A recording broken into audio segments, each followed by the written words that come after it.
A top Ukrainian general insisting that Russia is losing steam in the battle for the key eastern city of Bakhmut. The general vowing a Ukrainian counteroffensive will start there, quote, very soon after months of grinding, punishing urban warfare.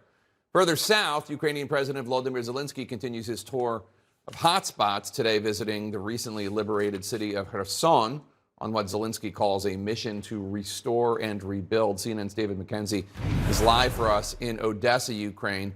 David, the World Bank estimates that the country's reconstruction after the devastation caused by Russia is going to cost at least $400 billion. What would the top rebuilding priority be?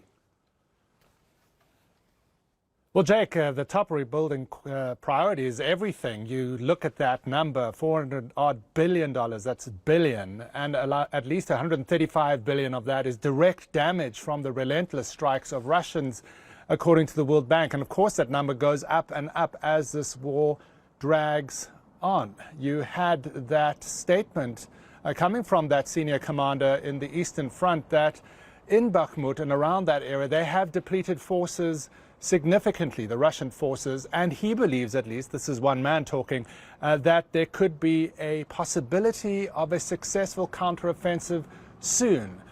Now, that is up for debate. Certainly, while we've been here, Jake, this time, there is a sense that there's frustration from leadership that they need the weapons in to try and make that counteroffensive happen. Jake?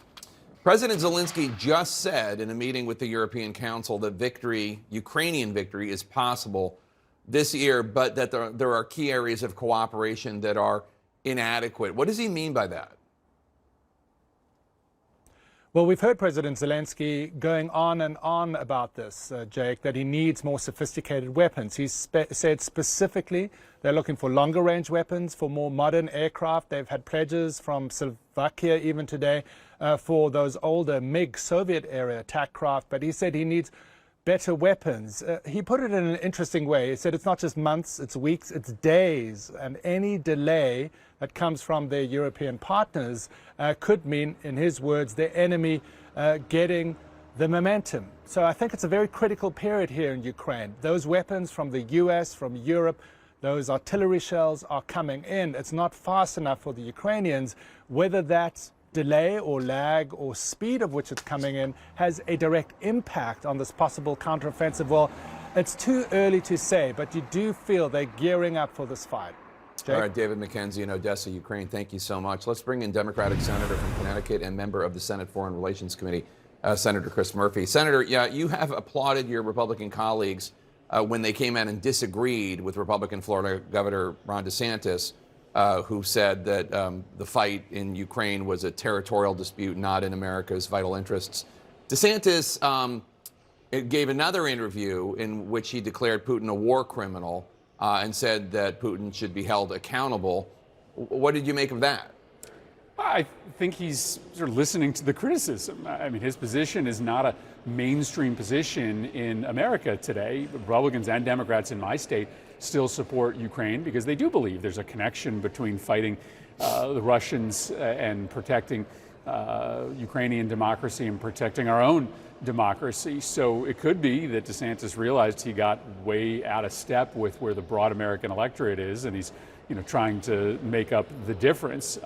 The problem is that it's not just Ron DeSantis, it's not just Donald Trump. There's a growing number of Republicans in the House of Representatives who are saying the same things. And ultimately, at some point this year, we're going to have to authorize additional assistance, especially if this offensive shows some signs of promise. And it's going to be a little bit harder this year with the DeSantis and Trump wing of the Republican Party being in control of the House to get that bipartisan support for Ukraine aid that we had in the last year. Let's talk about the two-day meeting this week between autocrats Vladimir Putin and Xi Jinping.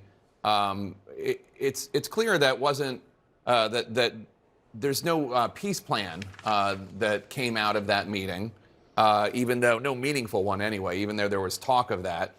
Peace plan for Russia and Ukraine. And it's also clear that wasn't really their focus. They really talked more about how they can help each other in other ways.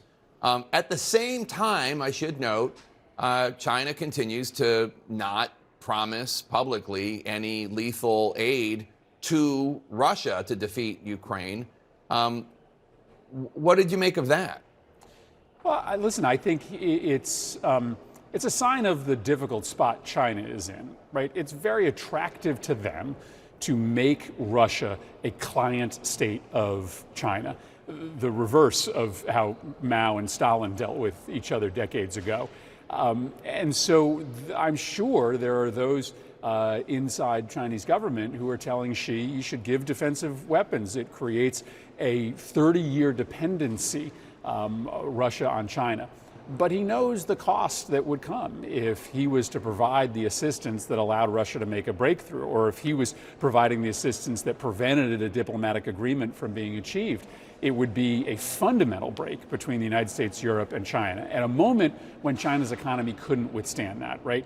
Post-COVID lockdown, the Chinese economy is in more trouble than it's been before. They're not seeing 7-8% growth rates. And so he's got to be very careful to preserve his economic relationship with the United States, notwithstanding how attractive it might be for him to make Russia wholly and completely dependent on Beijing for the next decade.